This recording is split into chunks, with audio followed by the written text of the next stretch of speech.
It's Friday, the 16th of October, the year of our Lord 2020. You're in the War Room. We're live from Midtown Manhattan, overlooking St. Patrick's Cathedral and 30 Rock. Also live on Capitol Hill with Fog City Midge. That's Maggie Vanderhay, one of the top influencers on social media. Raheem Kassam, Jag Maxey. Want to thank Mike Cernovich for making it in the last hour. We're now, 17, 18 days away in a wake-up from the most important election maybe in the history of the Republic. That's said by the 250 flag officers, generals and admirals that signed a petition for President Trump about a month ago. They said this is the most important election in the history of the Republic. So that didn't come from the War Room. That came from men and women who have served their country in wars since the Korean War. Now I want to turn to someone who knows more about what's actually going on and what is important, and that is the ground game. There's no more television spots. There's no more, no more theory about this. This is all the practicality of getting out low propensity voters to turn out in these key battleground states. One of the top people behind this, Faith and Freedom Coalition Chairman Ralph Reed. He's been involved in politics and really putting forward the beliefs of our Christian evangelical brothers and sisters. I know they've had a big week this week with glorious ACB, but now it's time to put the muscle to the wheel. He was on about a month ago and told us, hey, when we go door to door, the number one thing people are talking about is the economy. Ralph, what is the reality? We're seeing these polls now, another whole slew of polls in the battleground states. President Trump looks close, but not actually leading in a couple of the battleground states. But this is all going to come down to what electorate turns out on game day. What are you seeing right now? The mainstream media is all over Georgia, and I know you know Georgia better than anybody, but Georgia, all these other places with long lines. Are the Democrats through their early voting, or Democrats through their mail-in ballots, are they just cannibalizing their game day vote, or are they getting to low propensity voters like the Trump campaign has to? I think it's a little bit of both, Steve. I think there's no question. My view on this has not changed in, a year and a half. After what happened in 2016 and 2018, my theory of the case was that everybody's coming, and they're coming in record numbers on both sides of the ball. I mean, this is right now what's going on the ground is like a scene out of Braveheart. I mean, everybody's faces are painted blue, and they're running across the field at each other, and I think everybody's coming. I think they're going to come in record numbers. If you look at 2018, here in Georgia, just as one example, Steve, we had an increase in turnout of 57% over the 2014 baseline. Stacey Abrams got more votes for governor than Hillary got for president. I think we're going to have a presidential year version of that. So, I'm not in the prediction business, but I think the floor is probably 140 million, and I think it could go north of 150 million. That's compared to roughly 130 million 4 years ago. So they're coming. They're cannibalizing some of their vote, but some of their vote is mid to low propensity voters. Us the same.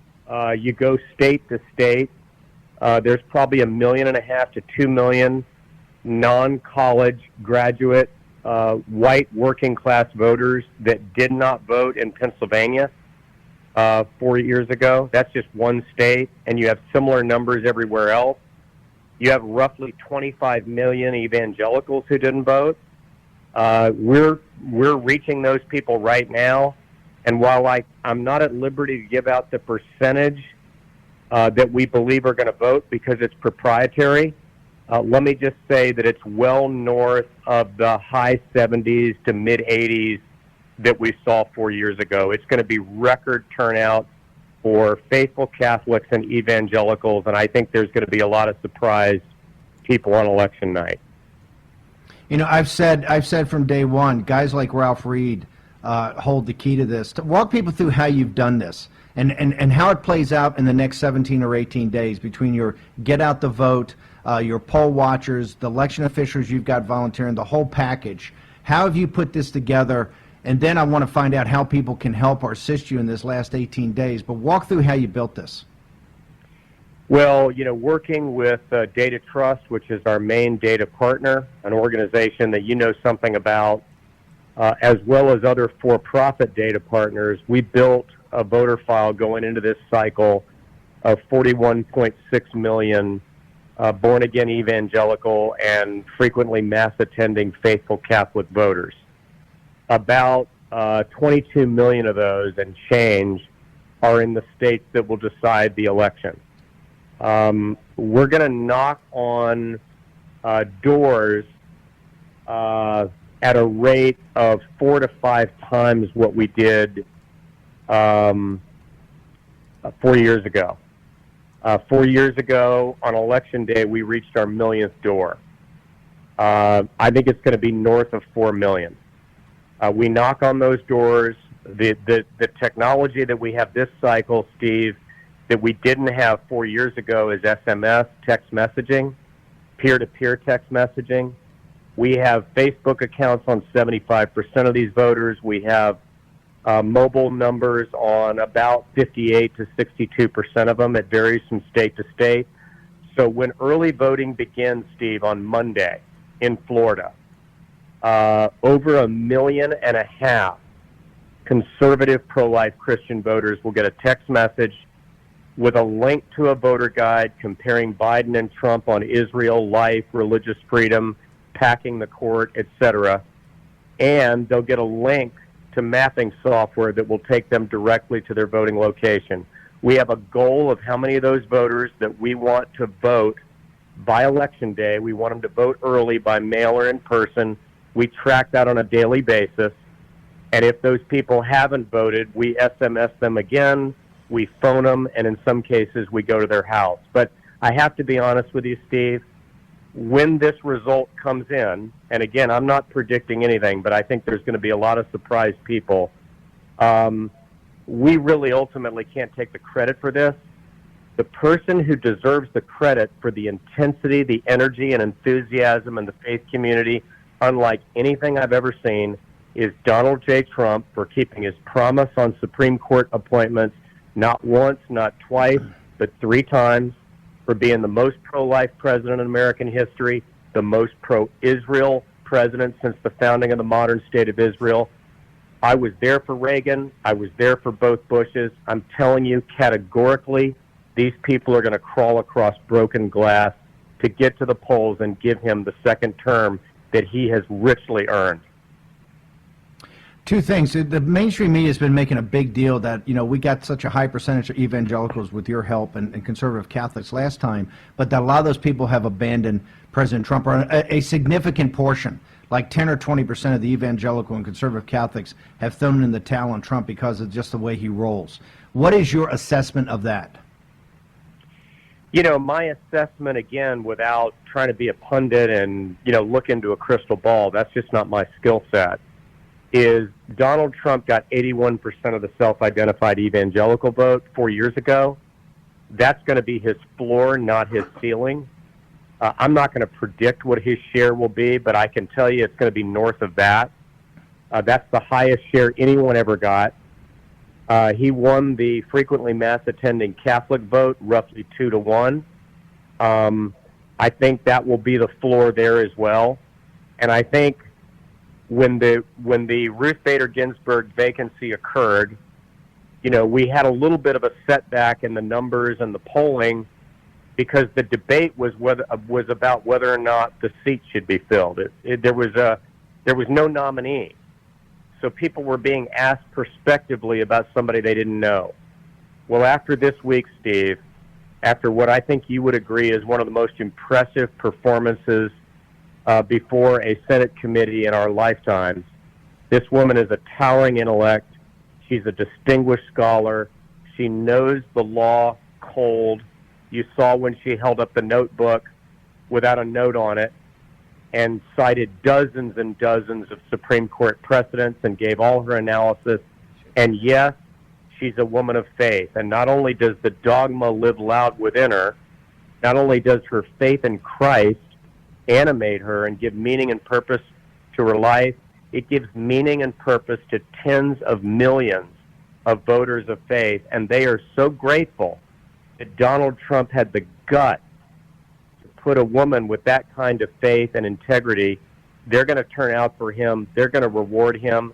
And all these media manipulations and press protestations that somehow or another voters of faith are going to turn on Trump for stylistic or other reasons is baloney. Real quick, I had two questions. One is that you guys have been doing the hard work, and you told me when I first met you, you got to go door to door, you got to get a relationship, you got to knock on a door and have a conversation to get these mid and low propensity. Do you see the Democrats doing that? There's some consternation. They're in panic mode trying to hire companies to do paid chase. Are you seeing, as your guys walk neighborhoods, are the Democrats doing that, or are they just doing this digitally and by phone? Well, they're trying to build the airplane in the air. They finally realized after just caterwauling by radical left organizations and progressive groups who were panicked, in full-blown panic, over the fact that the Trump campaign was knocking on 2.5 million doors a week. That's Trump and RNC, Republican Party together. We were knocking on, at that point, this was about 3 weeks ago, 100,000 doors a day. So between 500,000 and 750,000 doors a day, just our organization. And they were doing zero. They were putting up a goose egg. So now they're scrambling. They're moving people off digital. They are beginning to knock on doors. I don't have any metrics on how many. The only thing that I can tell you, Steve, and I run scared and like I'm behind. I don't assume they're not going to do their job, but I can tell you this is my 11th presidential campaign. I've been doing this for over 35 years, and if you try to put together a ground game in a month, it doesn't have nearly the quality, the capacity, or the capability or effectiveness as one that's been built over years like the one that we're operating. Ralph, one last thing. We've got about a minute, but you told me when I first met you years ago, you were not prepared to concede the Hispanic, the Latino, and the African-American faith-based community. Where do we stand today with Hispanics, Latinos, and Black Americans? You know, it's a very timely question because I was actually at an Evangelicals for Trump event at one of the largest Hispanic churches in the state of Florida yesterday in Broward County. There were probably, I'm not good at crowds, but probably 1,000 people there. It was like a revival meeting. Donald Trump's going to be the first Republican nominee for president, I believe, to carry the Hispanic vote in the state of Florida since George W. Bush did it in 2004. And I think last time he got, 31% of the Hispanic vote. I think it's going to be closer to mid-30s. We're going to overperform among that vote because of the radicalism of the left, because of the Cuba policies and failed Venezuela policies of the Biden-Obama administration. Ralph, how do people get to your website? How can they still help? We got 17, 18 days to go. How can they donate? How can they sign up to work? They should go to Faith and Freedom's website, which is ffcoalition.com. That's FF as in Faith and Freedom Coalition.com. They can send an email and ask to volunteer. They can call our headquarters. We've got folks going door to door in 21 states. If anybody wants to give, they can go to that website, help us get this job done. If you want to volunteer to make phone calls, send texts, or go door to door. If you can't go door to door, if you're unable to do that for any reason, we can have you make phone calls. We'll put you to work. We got 18 days to go. We got to get this done. Finish strong. Ralph Reed, you're an American patriot. Thank you for joining us. Hope to have you back on before Election Day. Amazing. You bet, Steve. Thanks.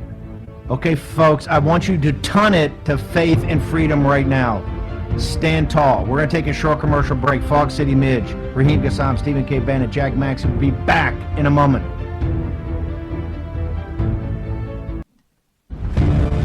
War Room Pandemic with Stephen K. Bannon. The epidemic is a demon, and we cannot let this demon hide. War Room Pandemic. Here's your host, Stephen K. Bannon. I got to tell you, I feel so good every time Ralph Reed comes on because that guy's a worker. And I mean, his group, Faith and Freedom, are a bunch of grinders, and that's what we need right now. We need to grind. All the theoretical talk, all the happy talk, all the sunshine patriots, that's all nonsense. That's dawn. This is for people. Action, action, action. It's very simple. You bring out low propensity voters out to the polls, Donald Trump's going to be a reelected president of the United States. You don't bring out low propensity voters to the polls, and the other side does, Joe Biden's going to be president of the United States with all of his baggage and now coming clear on the Chinese Communist Party.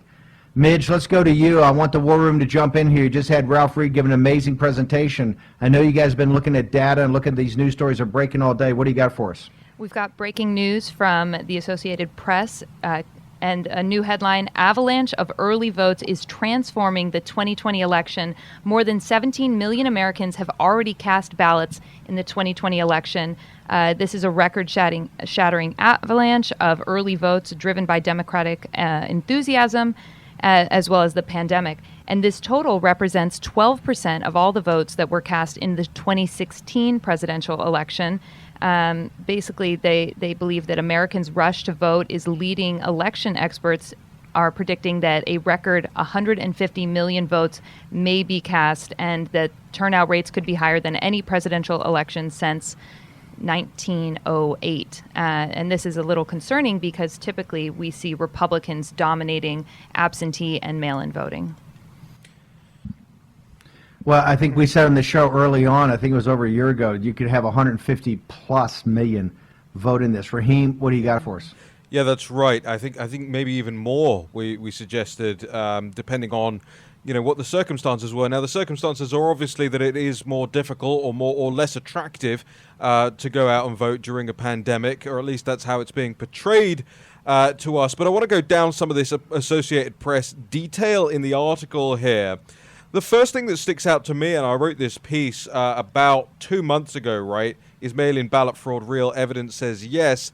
And it really stuck in my mind yesterday that I think it was Savannah Guthrie who kept going after the fact that, it's not real, we've never had it before. And if I'm the President of the United States sitting on that stage, I say, because we've never had mass mail-in balloting before. So you can't say we've never had mass fraud in a situation like this, because we've never had a situation like this.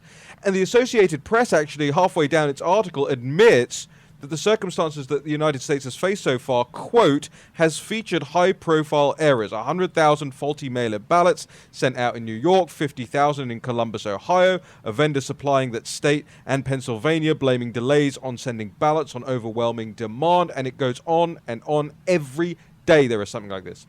But the real buried lead in this article is that the AP analysis is showing that the early vote shows 8% of early voters had never cast a ballot before, and 13.8% had voted in half or fewer of previous elections for which they were eligible. So I want to open up the floor here, guys. Is that good for us, or is that bad for us? Well, I would say it's not necessarily Well, I know Yeah, that go ahead, Jeff. I know that people want to say that, look, you've got all these low propensity voters, they're voting early, right? This doesn't seem like huge numbers because we know that the Democrats have pushed this idea that their people have to vote early, right? Because the virus will kill them if they show up at the polls. Our people have decided on the other tack, that we don't trust the mail-in process, that we want to go there, that we want to pull the lever, we want to put our John Hancock right on the document in the polling place. So in some ways, even though they're trying to spin this as a great success for the opposition, I think it kind of shows weakness when you consider that they've been sending these ballots out for 2.5 months now and telling everybody they have to vote by mail. That to me does not look like an amazing increase, especially when you consider this is the first time we've ever done total mail-in balloting. It's Steve. Look, let me just give you the thing, that had me, I wouldn't say worrying, but focused on this a couple of years ago. This is after 18. Remember, I was the guy that said there, hey, he's on the ballot in 18. You got to stop this thing in the House, or you're going to have Nancy Pelosi impeach him, right? What concerned me about 18 in the summer 18 is the left was doing what the Tea Party did back in 2010, and that's they were going door to door. Look, we got blown out in 18. We lost by 8. If you gross up the House races across the country, I think we lost by 8 million votes.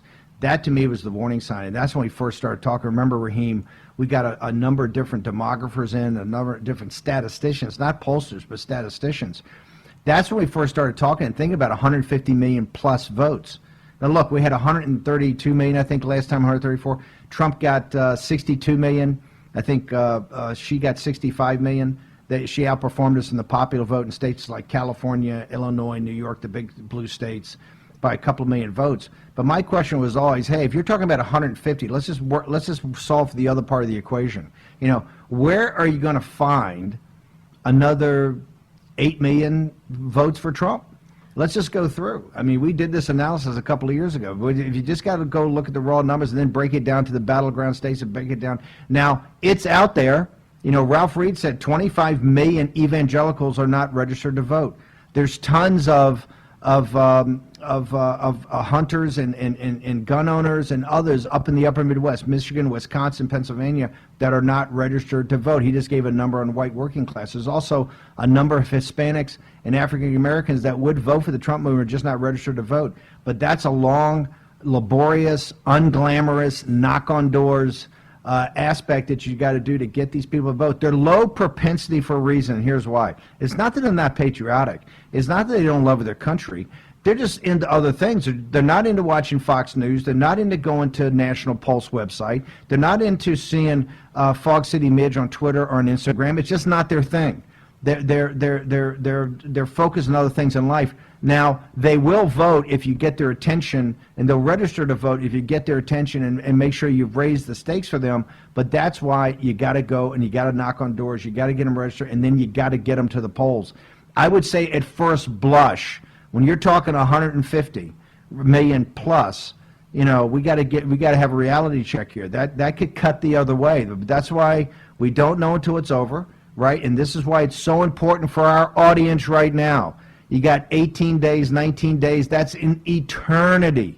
Here's why I know it's an eternity. The social media oligarchs and the mainstream media and George Stephanopoulos and ABC do not want any mention of Joe Biden's, not just his corruption, right, like Clinton, any association on the payroll of the Chinese Communist Party. They understand that's a kill shot in the last 18 days, right? And that's why they don't want any mention of it. Look at Mike Cernovich. As savvy and tough a guy as dialed in as possible, he said, hey, the Tucker thing woke me up last night to know that Biden, nice Joe, Sleepy Joe from Scranton, the working class person's friend, is actually on the payroll of guys.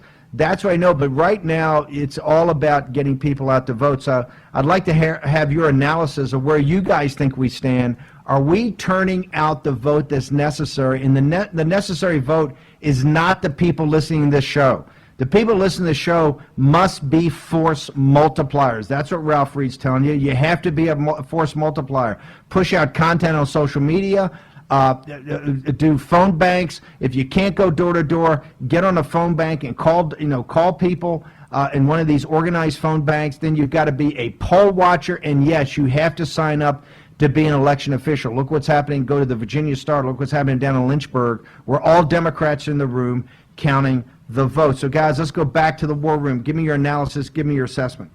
Well, one thing, just to piggyback on what you just said, people can get involved on the Trump app. They released this amazing app a couple months ago, and they have everything on there where you can register to be a poll booth watcher.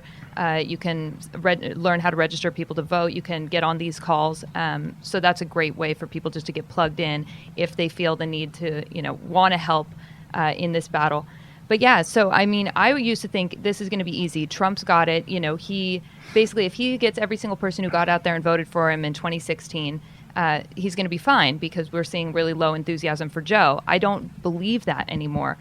Even though I think that President Trump has picked up a lot more support, and people that didn't vote for him in 2016, I know, have now switched their party affiliation and said, hey, I'm going to lend the Republicans my vote. I don't want to support the radical left Democrat Party. And they are saying, hey, I'm going to just, for this election, I'm going to be voting for Trump. But that being said, we've never seen a situation like this before where there is opportunity for mass fraud with these mail-in ballots. So I am worried, especially if the Democrats are claiming that they're going to get 150 million Americans voting in this election. That could tip things for Joe Biden, even though I don't think that the enthusiasm's there. I don't believe that truly that people are running to the polls. You don't think do you think there's enthusiasm there? Orange man bad. I mean, this is not a vote for Joe Biden, but you think the enthusiasm's there of the left and the progressive left that orange man bad to stop Donald Trump? I think the angry orange man bad are just 2 to 3% of people that are outraged on social media. I think the vast majority of people of Americans aren't really tuned in and don't care that much. Where I think this is coming down to is they talk about this sort of 8% of Americans or of these independent voters that are undecided. And it's those undecided Americans who really need, we have to get to them, and we have to make them recognize that, Joe Biden is corrupt. And I think that this is why this story is really being suppressed. Steve, one of the groups that I Okay, can't I want understand. to. Go ahead, Jack. One group that I can't Yeah, understand go ahead, seems Jack. so silent this election cycle. Gun Owners of America, NRA, where are these people? Because 5 million new gun owners were created this year. And they should be well aware that the Biden campaign's response, particularly for high-capacity pistols, for what they describe as assault weapons incorrectly, all of these are going to be regulated. They're going to be buybacks. There's going to be registrations. We know where that leads. Everybody should be informed of this. And I want gun stores out there to let their customers know this. Okay, we're going to take a short commercial break. Hashtag War and Pandemic. Want to hear what you have to say? Come on the live stream.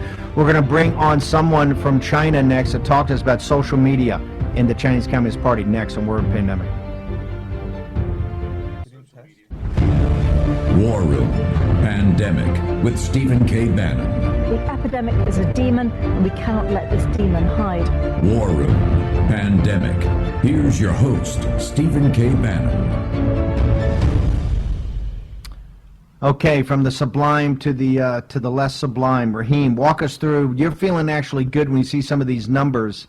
I want to feel good because Axios, Jonathan Swan, and they feast on scoops. They have a big scoop up, a big article. We got to get up on the website. We got to push this thing out so people can read it. But they're talking about the senior members of the campaign are already pointing fingers at each other of who caused the disaster here. And all I got to say is I think Stepien, Jason Miller, Greg Mann, Steve Cortez, the whole posse over there has done an incredible job. And they got a lot of fight left in them. So don't people that are sitting there, don't believe the mainstream media when they're sitting here. They're trying to suppress the vote. We need everybody at the ramparts, okay? They got 18 days to go, and we're just at the top of the first inning of the corruption scandal of Joe Biden. He's in league with the Chinese Communist Party. He'll never get that stench off him. Kurt Campbell, Jake Sullivan, Tony Blinken, all these other guys who want to be Secretary of State, Secretary of Defense, National Security Advisor. You guys are to be coming forward and talk right now. What did you know and when did you know it? When did you know the Biden family was over there trying to do graft, trying to skim a little off the top of Lao Beijing's money, of the poor slave laborers of China, the Chinese people, the noblest, hardworking, most fantastic people in the world, the deplorables of China, to know that Sleepy Joe, that old Joe from Scranton, right, the guy that loves the working man, as Obama tells us in this little spot the other day. Oh yeah, every time in the room somebody talking about the common man, is always Joe Biden. That is complete and total nonsense. Okay, nothing shows that more than his relationship to the Chinese Communist Party. So Raheem, Midge, Jack, walk me through these numbers. Raheem, you're saying you're feeling actually good. I feel much better than I did a week ago. Look, let's take this in part. You talk about the Axios story. What's the Axios story that broke 22 minutes ago? Jonathan Swan. The headline is Scoop. Trump's advisors brace for loss and point fingers. The opening gambit of this article is that 3 senior Trump advisors who recently talked to campaign manager Bill Stepien walked away believing he thinks they will lose. The Trump campaign is filled with internal blaming and pre-spinning of a potential loss, accelerating a dire mood that's driven by a daily barrage of bleak headlines. Campaign and White House officials tell Jonathan Swan. A lot of this is the president himself. One advisor said you can't heal a patient who doesn't want to take the diagnosis. All right, let's pull back on this for a little bit because, Steve, I disagree with you. These people don't exist on scoops. They don't feed on scoops. They feed on anonymously sourced negative stories aimed at the president. Now, let's look at what he's saying here and then look at what the polling is bearing out. And then I'll tell you what I'm hearing from inside the campaign, and people can make their own minds up as to how dire this situation is. Now, the polling in Michigan that came out this morning actually shows the president up. He's +1 in the latest Trafalgar Group poll in Michigan. That is a significant change from what we've seen over the past couple of weeks. A poll that had Joe Biden up 9 points actually came out at the beginning of this week in Michigan. There's other details as well. North Carolina, for instance, that has steadily shown a 4-5% increase, or rather difference in Biden's favor over the past couple of weeks, is now showing a tie today in North Carolina. And I think you'll see that more of the polling will squeeze down further and further like this within to the margin of error. So the Florida poll that came out just now shows Biden up by only 2 points as well. That's the Mason-Dixon poll. So the momentum I see is moving back in the president's favor. And we didn't get a long time to talk about this on the show today. But I think when people watch from last night, they will have seen a president who was willing to get asked the tough questions and dealt with the tough questions, by the way. And a Joe Biden who couldn't answer a straight question, took about 6 or 7 minutes to answer a tough question, and actually is getting hit quite a lot from moderates and independents today, and this is just my Raheem sentiment analysis on social media, over his answer about transgenderism. So that's something to watch out for as well, especially when you consider this the all-importance of the suburban female vote in this scenario. But I want to bring it back just very quickly to this AP article, which talks about the early voters. And I want to link it to something that I said a couple of weeks back and that I wrote in the article a couple of weeks back about the mail-in voting. But remember, I talked to you guys about Wisconsin and Pennsylvania and the very small number of votes that are needed to cheat in a very small number of counties there. And I want to draw people's attention to an article by Richard Morey. He's a Queen's Counsel, one of the highest-ranking election judges in the United Kingdom. He was there prosecuting election fraud in the UK for decades. He's one of, I mean, I've dealt with him and his cases for years and years, and he wrote in an article that came out earlier this week, quote, "The election will turn on swing states, which will often come down to votes in smaller voting districts. Remember, the disputed votes in small number of districts in Florida amounted to no more than a few hundred, but they gave victory to George Bush. Well-targeted local election fraud could sway the U.S. election."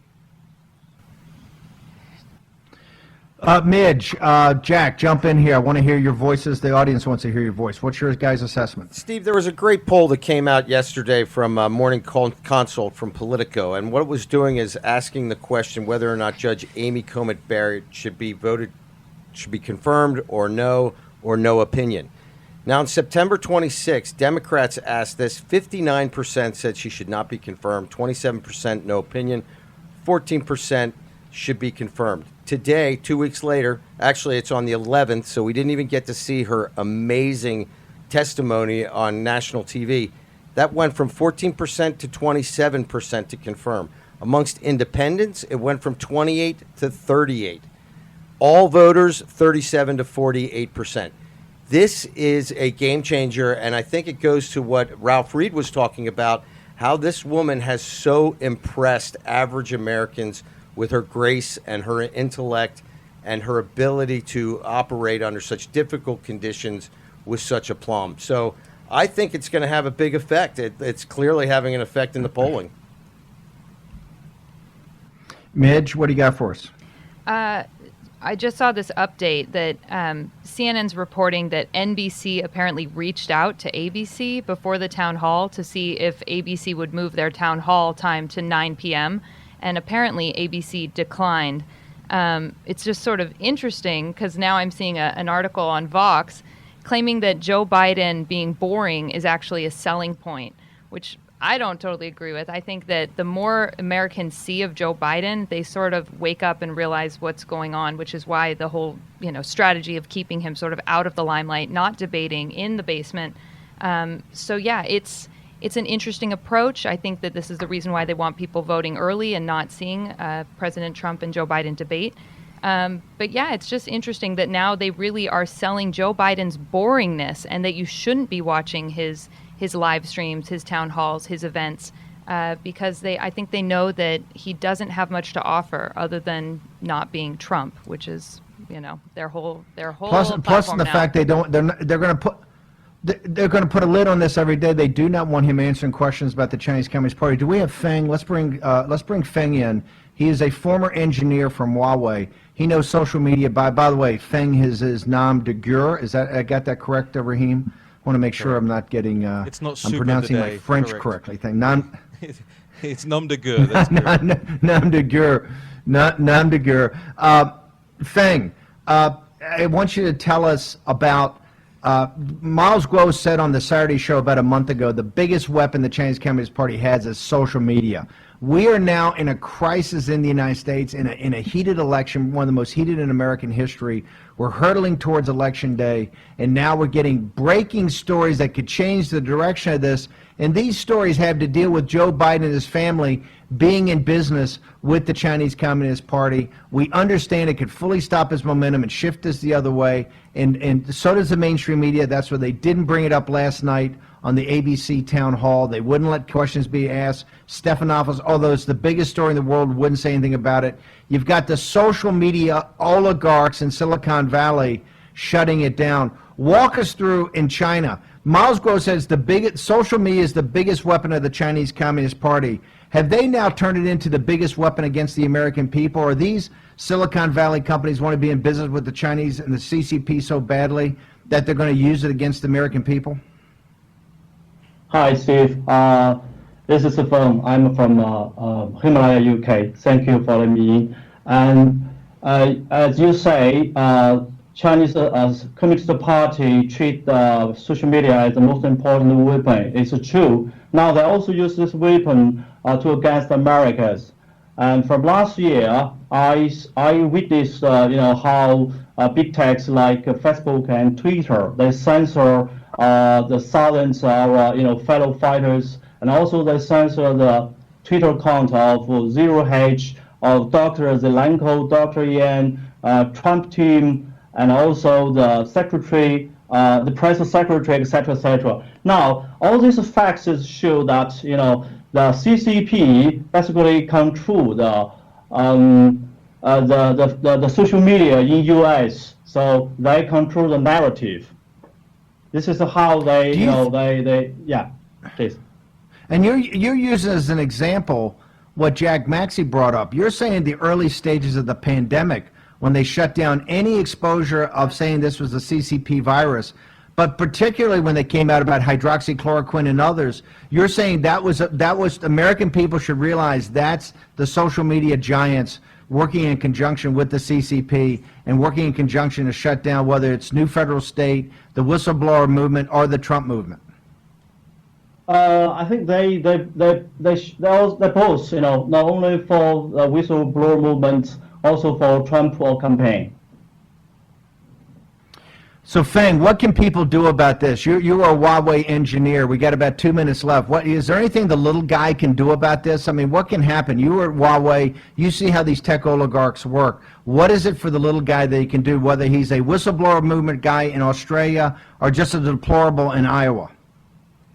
Yeah, I think first of all, we need to repeal the Section 230 immediately, because all Twitter and Facebook, what they are doing is still within the frame of the legal. So basically, the legal system gives them the power to do this. So that's the first important thing. And next, I think that all people should retweet the truth of the CCP virus, this kind of thing. Yeah, we cannot stop. Thank you very much. Thank you very much for joining us today. I know it takes a lot of bravery to come on the show. That's Feng, former engineer at Huawei, one of the whistleblower movement folks who every day risk their life to get freedom out there. This is the thing about the show that I love. You connect the deplorables with Lai Beijing to the whistleblower movement, New Federal State. Remember, there's a common theme here, and that is freedom for the working guy. That's freedom for the working men and women of the world. The whole world's on your shoulders. You got to pay the taxes. Your kids are in the military. You're the people that they put the pressure on to keep civic society going. And yet, all they want you to do is pay your taxes, send your kids for cannon fodder, and keep your mouth shut. And that is a global issue. Remember, the deplorables are a global phenomenon. That's why the globalist Hillary Clinton designated you as such. That's why they hate you. That's why they hold you in contempt. What could be more in contempt than Joe Biden up there in northeast Pennsylvania saying, "Oh, I'm Joe Biden from Scranton, I'm here." He goes up and gives that phony populist economic nationalist speech of about 2 months ago. He's phony as a $3 bill. He's a complete phony. He's taken money from Lao Beijing. He's taken money from working class people in China. He's taken it through the dictatorship of the Chinese Communist Party. He's in business with the worst people in the world. You can't blame this on his son. The fish rots from the head down. Okay, we're going to take a short commercial break. Fog City Midge, Jack Maxey, Raheem Kassam, Stephen K. Bannon. We're going to return in a second with our wrap-up and discussion about tomorrow's special. Next on War and Pandemic. War Room Pandemic with Stephen K. Bannon. The epidemic is a demon, and we cannot let this demon hide. War Room Pandemic. Here's your host, Stephen K. Bannon. Okay, I want to go right back to the studio on Capitol Hill. Raheem Kassam, Maggie Vandenberg. Klassen is up today, and Jack Maxey. Raheem, what do you got for us? Well, I had a question for you, actually. I was looking at your responses, Steve, when I was walking through some of that polling and the Axios article, and you didn't look wholly convinced, and I was wondering why. I didn't look wholly convinced. No, I'm convinced. I think this thing's very tight. That's what I was saying. I think this could go either way. I think Trump is going to win, but boy, you got to get at those low propensity voters. That's why I wanted to have Ralph Reed on today.